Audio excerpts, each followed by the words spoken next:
नमस्कार, आपका हमारे चैनल ट्रिपल एस क्लासेस के अंदर स्वागत है। तो आज हम सी प्रोग्रामिंग के कुछ क्वेश्चंस डिस्कस करने लगे हैं।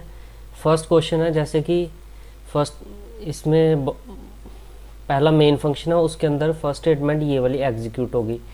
तो इसका आउटपुट क्या आएगा? सभी को ऐसा लग रहा होगा कि ये तीनों को वैल्यू असाइन कर देगा, ए और बी और सी को असाइन कर देगा 10 वैल्यू, और इसका आउटपुट सारे समझेंगे 10 10 और 10 आएगा। जबकि इसमें कंपाइल टाइम एरर आ रहा है। इसका आउटपुट क्या आएगा?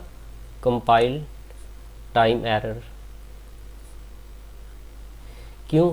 एक बात याद रखना कि जब भी हम ऐसे डिक्लेयर करते हैं A equal to B equal to C और ये 10 करें तो कंपाइल टाइम एरर आता है, क्योंकि एक साथ हम इनिशियलाइजेशन और डिक्लेरेशन नहीं कर सकते।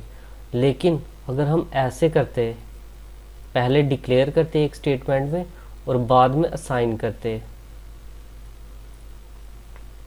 तो इसका आउटपुट 10 10 10 आता। ए बी सी तीनों को वैल्यू असाइन होती।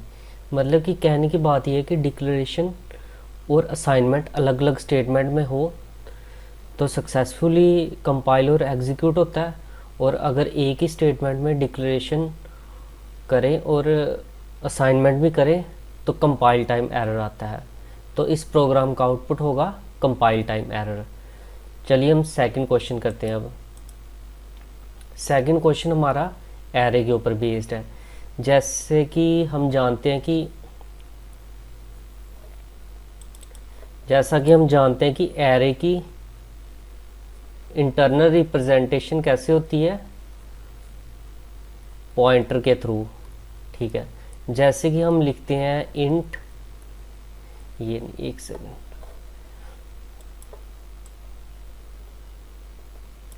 जैसा हम लिखते हैं ए ऑफ 2, इसका मीनिंग क्या होता है? Star of pointer of A plus 2। Means कि सेकंड 2 जंप करो, जैसे कि एरे ये हो गया एरे ए, और ये 0th इंडेक्स है, 1 इंडेक्स 2 इंडेक्स। तो 0 पे बाय डिफ़ॉल्ट होता है बेस एड्रेस पे। तो ए, अगर ए लिख रहे हैं तो ये डिफ़ॉल्ट बेस एड्रेस को ही होल्ड करता है। तो +2 करेंगे तो 2 टाइम्स जंप, और स्टार लगाएंगे मतलब कि जो इस सेकंड इंडेक्स वैल्यू का एड्रेस होगा उसके अंदर चले जाओ। जैसे 10 स्टोर है तो 10 को रिप्रेजेंट करेगा। और अगर हम ये लिखें 2 + a, तो इसका मीनिंग भी सेम होता है, मतलब कि 2 of a equal to a of 2 होता है। तो हम आगे इस क्वेश्चन को अब करते हैं, इसको रब कर देते हैं।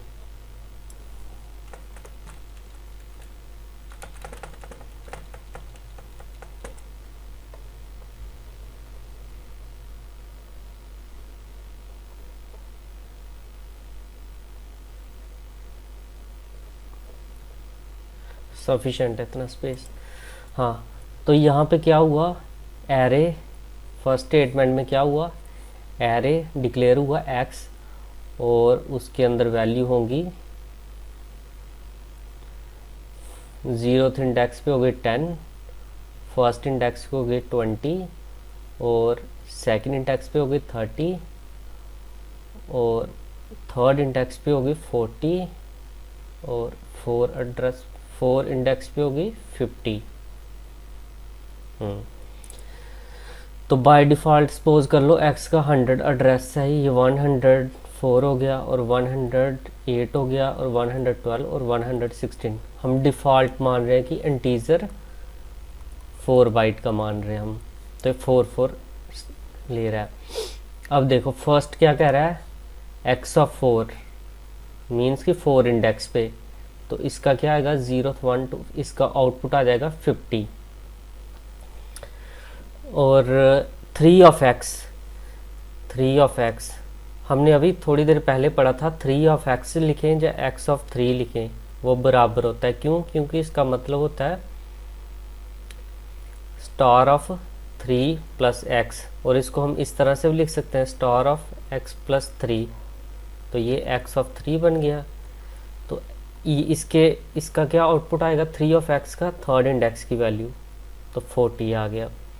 अब x ऑफ 2 लिखा हुआ है, हम यहाँ पे साथ साथ आउटपुट इसका लिखते हैं। इसका आ गया 50 और इसका आ गया 40 और x ऑफ 2 का x है एरे के सेकेंड इंडेक्स पे 30 और 1 ऑफ x है x ऑफ 1 लिखें एक ही बात होगी तो इसका 20 आ जाएगा और array x of 0th index पे क्या आएगी 10 वैल्यू। तो इसका आउटपुट आ गया फाइनल आउटपुट 50 40 30 20 और 10, ये इसका आउटपुट आ गया।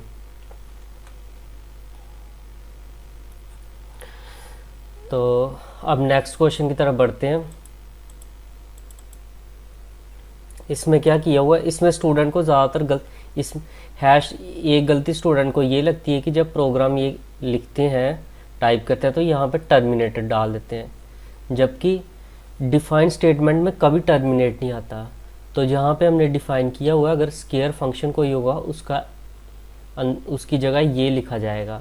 जैसे वाइड में रन हुआ, ये रन हुआ, अब square equal to % of decimal और क्या कॉल गई स्केयर ऑफ 10 + 2। बच्चे ज़्यादातर क्या करते हैं 10 + 2 12 समझते हैं और 12 × 12 कर देते हैं 144, जबकि ये पूरा गलत है। एक्चुअली में क्या होगा, x को मान लो 10 + 2, 10 + 2 एज इट इज़ ही भेजना है। 10 + 2 एज इट इज़ गया और ये फर्स्ट x हुआ और सेकंड x का क्या है 10 + 2 ये आया और बीच में क्या है मल्टीप्लाई का सिंबल। अब लगाओ बोर्ड मास का रूल 10 + 20 + 2 इक्वल टू इसका आएगा 32। तो आउटपुट क्या आएगा स्केयर इक्वल टू ये रिटर्न होगा 32, तो 32 ऐसे आएगा। ये इसमें ध्यान रखना पड़ेगा कि ऐसे ना सॉल्व करें, ये करेक्ट मेथड है। अब नेक्स्ट क्वेश्चन करते हैं, क्वेश्चन नंबर 4 आज का ABC। अब ये जो /b है ये क्या करता है कि जो इससे पहले सिंबल होते हैं ना एक /b ए को स्किप करता है। अब ABC पहले था, फर्स्ट /b आया तो इसने इसको कैंसिल कर दिया, सेकंड /b आया तो इसने इसको कैंसिल कर दिया। बैक स्पेस का है /b का मतलब बैक स्पेस, जैसे कि हम कीबोर्ड से भी बैक स्पेस प्रेस करते हैं तो एक डिजिट अल्फ़ाबेट स्किप डिलीट हो जाता है। तो अब थर्ड /b आएगा तो ये इसको भी कट कर देगा।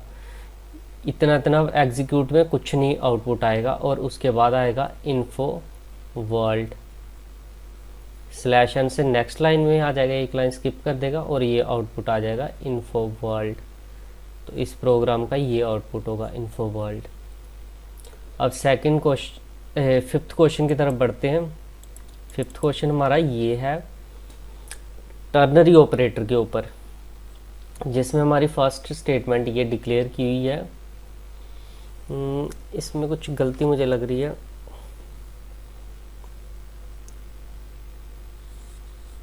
Let me check. हाँ ये सी सॉरी ये सी डिक्लेयर करना था। हाँ तो इसमें क्या हुआ, हमने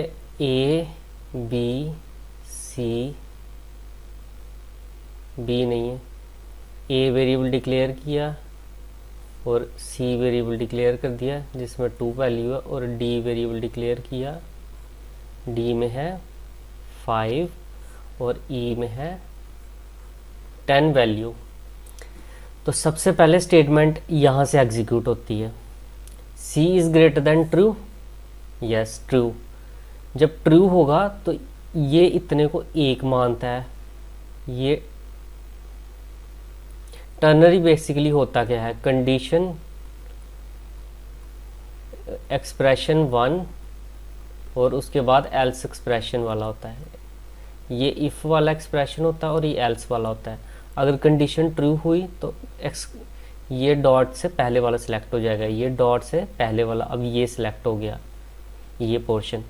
डी क्या बड़ा है 1 से, यस करेक्ट, तो ये डॉट का ये मानेगा एल्स पार्ट अब, और अब ये वाला पार्ट सिलेक्ट हो जाएगा। ये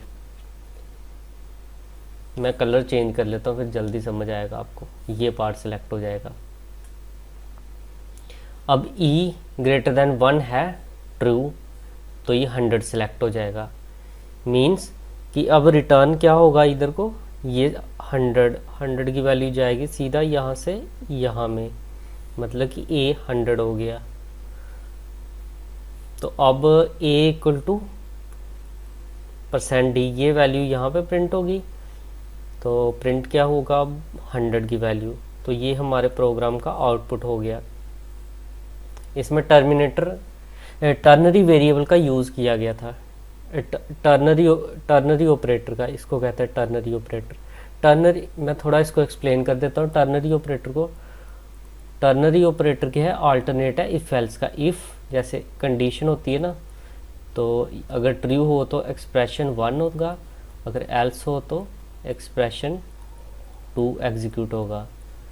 तो टर्नरी ऑपरेटर इसका अल्टरनेट कैसे है, यहाँ पे ऐसे कंडीशन लिखी होती है, अगर ट्रू होगी तो एक्सप्रेशन 1 एग्जीक्यूट होगा, अगर फॉल्स होगी तो एक्सप्रेशन 2 एग्जीक्यूट होगा। तो ये दोनों इफ एल्स और टर्नरी ऑपरेटर इक्विवेलेंट है। तो यही हमने क्वेश्चन में भी सेम ऐसा ही था।